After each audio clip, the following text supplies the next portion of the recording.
અમદાવાદની ગુજરાત યુનિવર્સિટી ફરી એકવાર ફી વધારા મામલે વિવાદમાં આવી છે।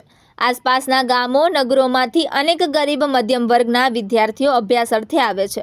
હવે યુનિવર્સિટી દ્વારા ફી વધારો કરાતા ગરીબ વિદ્યાર્થીઓની સ્થિતિ અત્યંત કફોડી બની ગઈ છે, કારણ કે નવા સત્રથી બીકોમ બીએમાં પ્રતિ સેમેસ્ટર 1750થી 4500 સુધીનો વધારો કરાયો છે।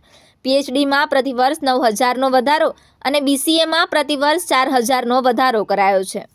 ગુજરાત યુનિવર્સિટી દ્વારા ગરીબ અને મધ્યમ વર્ગના વિદ્યાર્થીઓ પર કરવામાં આવેલો હજારો રૂપિયાનો ફી વધારો પરત ન લેતા એનએસયુઆઈ દ્વારા ઉગ્ર વિરોધ પ્રદર્શન કરવામાં આવ્યું છે।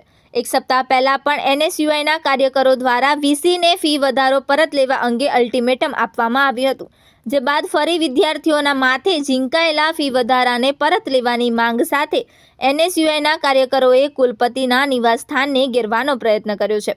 અત્યંત ઉગ્ર પ્રદર્શન અને સૂત્રોચ્ચાર કરી રહેલા એનએસયુઆઈના કાર્યકરોની પોલીસે અટકાયત કરી છે।